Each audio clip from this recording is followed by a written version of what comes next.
Welcome to my proposal defense presentation.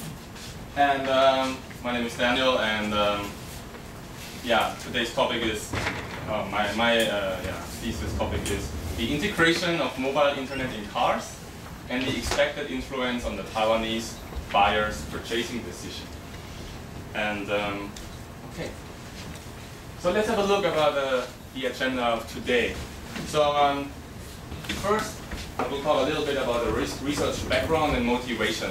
Why study this? Why do I want to study this topic, this area? And then I want to talk a little bit about the research objectives and what will be their contribution. And then I will briefly have a look at the literature review. And then I will focus a lot on the dimensions of my research model. Then I will also give a brief look at the questionnaire design. And then at the end, I want to conclude with expected results. So for the research background, so worldwide, we have about 6.8 billion people. And almost 2 billion people are using the internet. So that's 28% of the world's population is using internet. And in Taiwan, we have astonishing 70.1% of the whole Taiwanese population is using internet. So that's a very, very high percentage.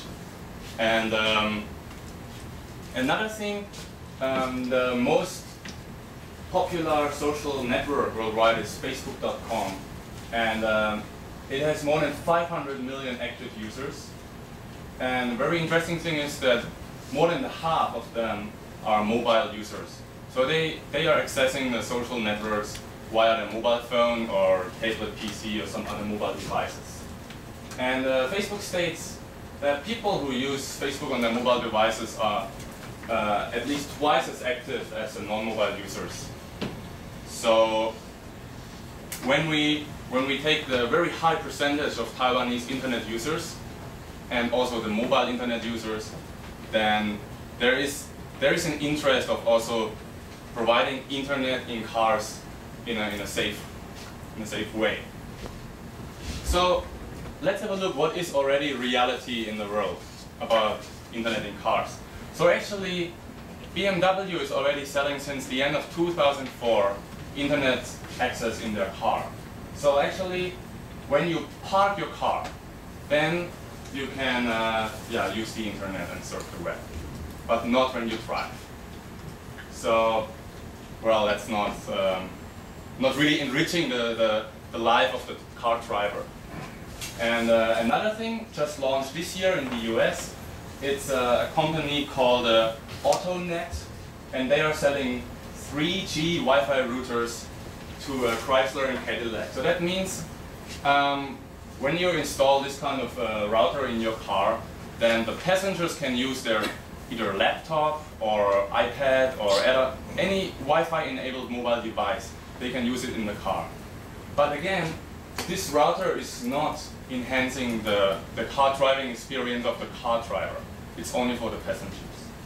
So yeah, so that's the motivation for me. And so when I had a look at the existing research, then I realized that most of the journals are actually focusing on all the technical possibilities. So they don't investigate what do people want. They only say what is possible, what can we do. And there's a lot, and many of them are published in IEEE journals. Yes, and yes, and some other research was done with mobile phones. Many papers are focusing on the future of mobile phone internet, and they mostly focus on Japan, but there are also some other studies I found in Germany and Taiwan. So, yeah, one thing I want to contribute with my study is it is clear that for mobile internet in car, the car manufacturer, they need to develop a new system.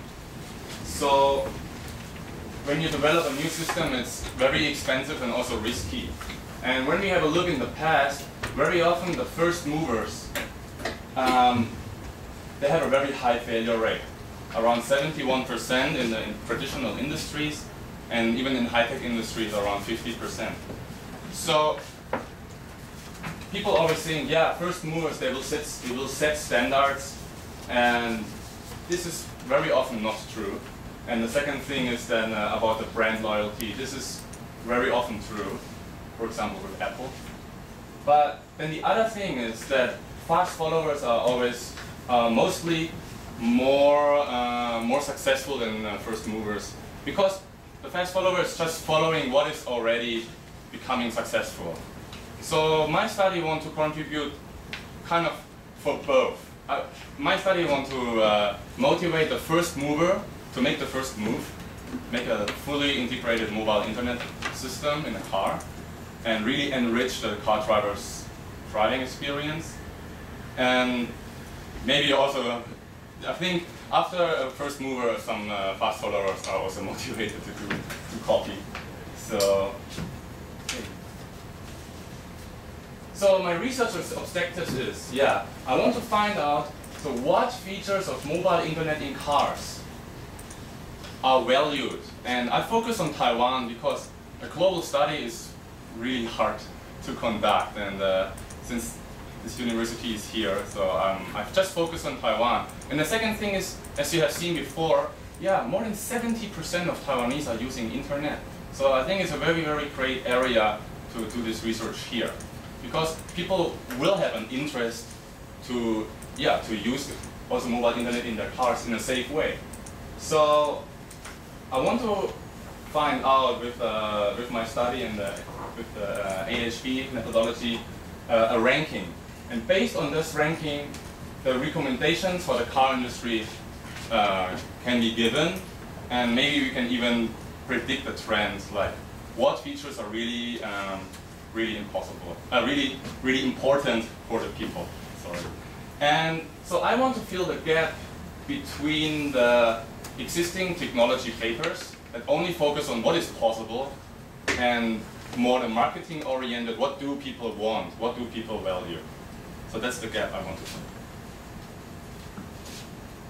Okay, that's yeah, my research procedure is also thesis. Okay, so in the literature review, yeah, I found a lot of journals, as I already stated before, and when you have read my thesis proposal, you have seen a lot of website links, or also from newspaper and magazines. And for the methodology for AHP, for analytical review process, I mostly reviewed Sati, creator of it, and I found, of course, a lot of journals, which I also had a look at. So let's come to the first dimension. And yeah, one thing I found out is that this is more technical oriented, is car-to-car communication. So it's on the P2P principle, and yeah, there are in most journals, they don't talk about mobile internet. They only talk about that car-to-car communication could prevent collisions. But when you link it together with mobile internet and send those data to some central servers, then actually we could measure the density of traffic and use it for many other applications as well. The disadvantage is that we have network externalities. So it means if we don't have a lot of users who use that, then there is, in the beginning, is no benefit for the user. So we need a big user base for that. So that's maybe not the first reason to promote, but still important. So the second dimension would be traffic information. So when we would have mobile internet in cars, we could push traffic information to the driver and say, oh, take care, there is an accident, and then the navigation system could automatically create a new route. So the advantage is, yeah, real time. It's like no delay, and in the same way an email is pushed to your BlackBerry or iPhone, we could push security messages to the car. And in one study done by the German Association for Consumer Research is that 71 of the German respondents, they really want to have an intelligent traffic jam prevention system in the car of the future. So that study was about what do you want to have in your car of the future. So this is a very highly wanted dimension. Okay, and then the other thing that is envisioned is maintenance information, and that also uses real-time information from the internet.